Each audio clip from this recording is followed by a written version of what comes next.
and welcome to the CodCast. I'm Chris Stevens. And I'm Tim Miller. Tim's joined us from our Adelaide office to talk about the approvals process. So we released an announcement on Monday talking all about the approvals and talking about next stages and the scoping process in South Australia. So I thought this would be a good opportunity to get you on the CodCast. Some of you may have seen Tim from the Outside live broadcast episode, which was very exciting. So Tim, perhaps just very briefly for those who missed that episode, introduce yourself, what you do, and maybe also give us a bit of a background to that announcement. Sure. So my name's Tim Miller. I'm Coda's operations manager based right here in sunny South Australia. I suppose a big part of my job is looking after our Elizabeth Creek project and where we are with that project at the moment. A big part of that is our approvals process. And as we move into the scoping steps for Department of Energy and Mining. Fantastic. Thanks, Tim. So you've been really hard at work the last few weeks. I think every time we've spoken, you've been deep in a huge Excel document that summarizes everything there is to know and require about the project. So can you talk a little bit to that process and what you've been up to over the last few weeks? Sure. So the department's scoping process, it's not a mandatory process. It's something we've opted in on. It's a new system that they've tried to introduce to help streamline the steps towards obtaining a mining lease, where we've just completed step one, which is the preliminary impact assessment. You mentioned the spreadsheet. It is in the form of a large Excel spreadsheet, and that covers all the steps of the operations or the proposed operations, but more importantly, the potential impacts that will come from those operations. Now, those impacts can be anything from dust from a vehicle and dust from the crusher, all the way to noise, environmental impacts, and so forth. So the idea of this scoping study is to help us identify the impact assessment and the studies that need to happen and those that maybe don't necessarily need to happen because of where we are.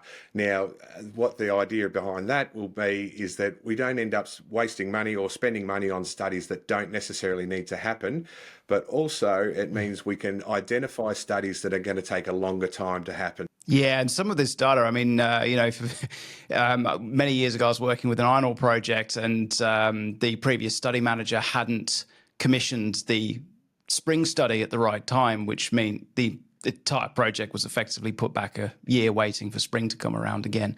So some of these things need really careful management, otherwise you can find yourself in some real strife at this point. Absolutely. There's sensitive areas out there that we need to look at across a period of time and a number of different seasons.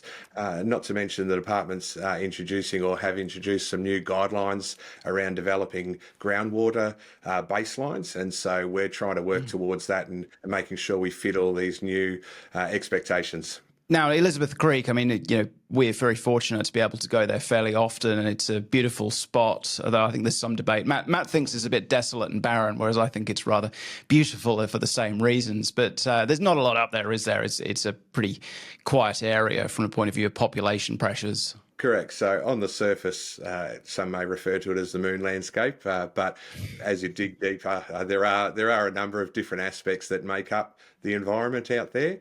But you're right, we don't have neighbours on our back doorstep other than the folks at Arcuna Station and Panatti, but even still, the homesteads are still quite a way from where we are proposing our operations. Again, the scoping study will help us determine we might not need to do noise level impacts to a certain degree as we would if we were closer to a larger city.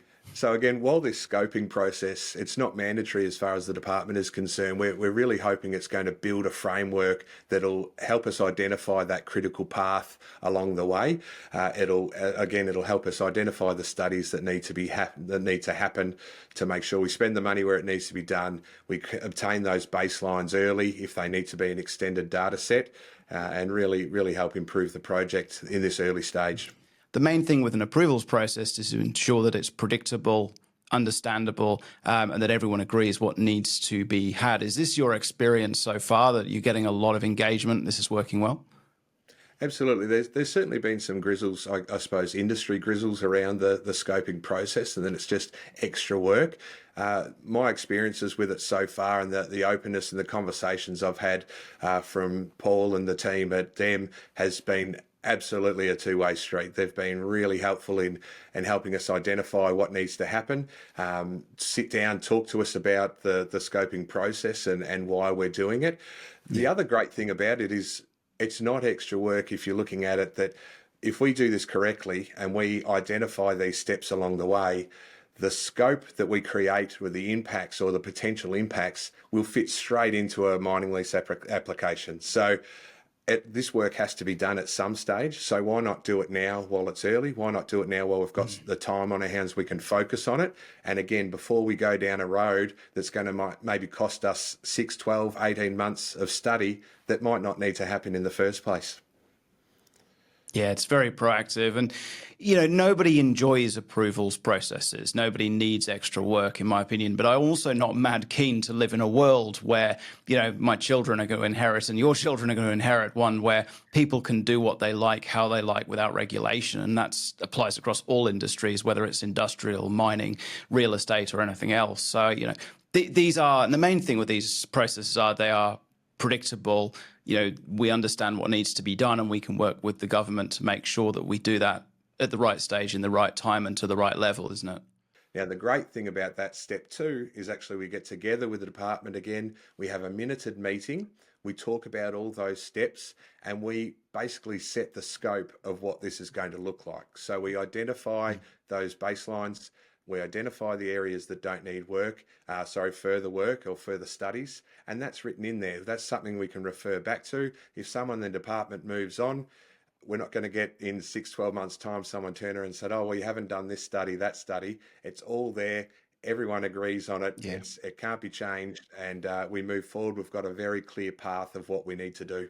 That's brilliant. And again, from a business case, so why are we doing this now? I know you manage our site visits often, looking after guests as we go up and do site visits and talk to investors. And, I'm sure you've experienced the same thing, but one of the first questions they ask, what's the status of your approvals? Where you are in that process? How well do you understand it? Where is your process map? It is maybe not as, ASXy, as one analyst here used to call it, something that really gets people's attention on the ASX, but it is utterly integral. And we talk about funding and we talk about moving the project on. This is a huge part of it, isn't it? Yeah, definitely. And, and I keep saying identifying these steps early, but it really is a case of that. And while we can spend time and as we grow and as the project grows, so can the studies that need to happen and building those baseline data sets, which we've already started. So yeah, excellent. And look, again, thank you. I reviewing that document, it was clearly an enormous amount of work. We're very fortunate to have someone who understands these processes and is really focused on that as part of their job. So, any questions, as always, info@codaminerals.com. If you've got any questions for Tim, send them through and I'll forward them straight on. And thank you for viewing this unusual version of the CodCast. Thanks for having me, Chris.